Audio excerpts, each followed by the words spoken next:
महाराष्ट्राचा ठसकेबाज पदार्थ कोणता असेल तो म्हणजे ठेचा। आणि असाच आपण ताज्या ताज्या अशा कोवळ्या मुळ्यापासून झणझणीत असा मुळ्याचा ठेचा बनवणार आहोत।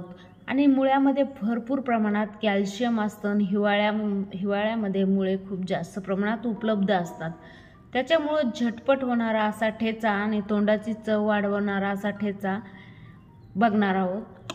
तर त्यासाठी मी घेतलेला आहे इथे एक मुळा जरी मोठा दिसत असेल तुम्हाला, पण मुळा खूप कवळा आहे तो।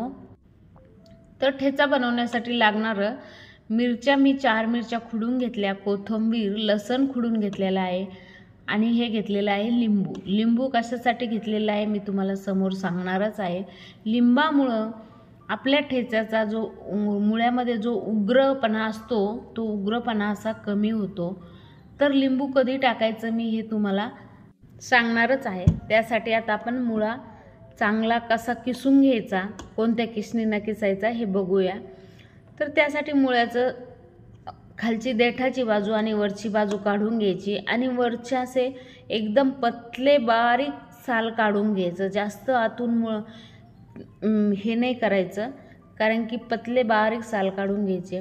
मुळ्यामध्ये खूप जास्त प्रमाणात कॅल्शियम असते, त्यामुळे हिवाळ्यामध्ये उपलब्ध असतात। तर मुळा हा आपल्या आहारात सेवन करायलाच पाहिजे, कारण मुळ्यामध्ये खूप फायबर असतं, कॅल्शियम असतं आणि याचा उपयोग आपल्या शरीरासाठी खूप जास्त प्रमाणात होतो। बघू शकता किती बारीक असे मी वरची साल काढून घेतलेले आहे। आता मुळा आपण अशा किसणीनं किसून घेऊया। बारीक किसणीनंच किसून घ्यायचे, जाड किसणीनं किसून घेतला मुळा की आपल्याला हे करावं लागेल ना मिक्सरला। मग परत हे बघा किती पांढरी शुभ्र अशी मुळ्याची किस निघलेला आहे, तो बघू शकता तुम्ही। जर मुळ्याला भाजी असेल तर ती पण तुम्ही याच्यात टाकू शकता। आता आपण ह्या मुळ्यामध्ये जो रस आहे तो रस थोडा काढून घेऊ, जास्त नाही काढायचा। रसामुळे उग्रता कमी होते भाजीची किंवा ठेच्याची। तर ह्या अशा पद्धतीने त्याचा थोडा रस काढून घ्यायचा आणि हा रस बिलकुल फेकून नाही द्यायचा। ज्यांना दाढीचा प्रॉब्लेम आहे दाताच्या, त्यांनी हा तोंडात ठेवायचा 5 मिनिटं, गिळायचा नाही आणि थुकून टाकायचा। तर हे बघा आता आपण मुळ्याच्या ठेच्याला फोडणी देणार आहोत। 2 पळी तेल टाकलेलं आहे मी याच्यात आणि 1 चमचा मोहरी आणि 1 चमचा जिरं असं टाकलेलं आहे। चांगली मोहरी जिरं चांगलं तडतडून द्यायचं। तुम्ही हवं तर लसूण मिरच्या वाटून पण घेऊ शकता, पण ठेच्याला ही जी चव आहे ना फोडणीची खूप जास्त येते। तर हे असेच मी ठेवलेले आहे, खुडून केलेला आहे ठेचा। बाकी याच्यात आलं वगैरे टाकायचं नाही, कारण ऑलरेडी ठेचा हा खूप तिखट असतो मुळा। 1 चमचा धना पावडर टाकलं आणि 1 चमचा हळद टाकलेली आहे।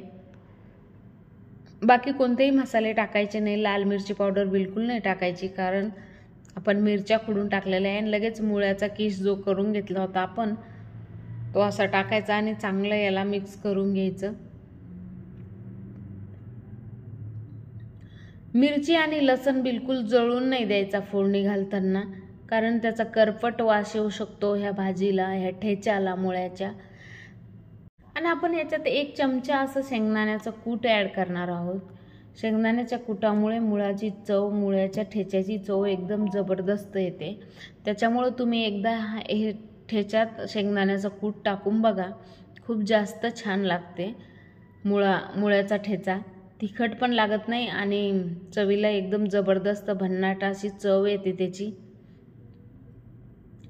तर याला अशा पद्धतीने सर्व बाजूने मिक्स करायची आणि ह्या स्टेजला आपल्याला टाकायचं आहे लिंबू। थोडा लिंबाचा रस ॲड केला की याची उग्रता कमी होते मुळ्याची आणि ठेचा खायला एकदम जबरदस्त असा लागतो। लिंबू टाकायलाच पाहिजे ना आपण मुळ्यामध्ये।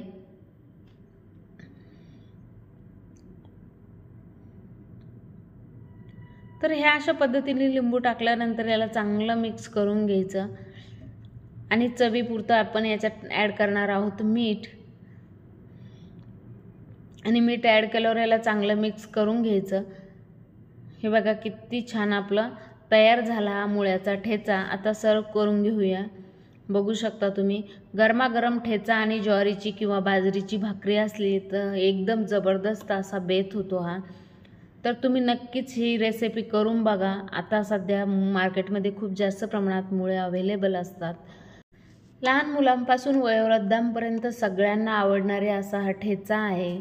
तर तुम्हाला जर माझी रेसिपी आवडली असेल तर नक्कीच एक लाईक, शेअर आणि सबस्क्राईब जरूर करा.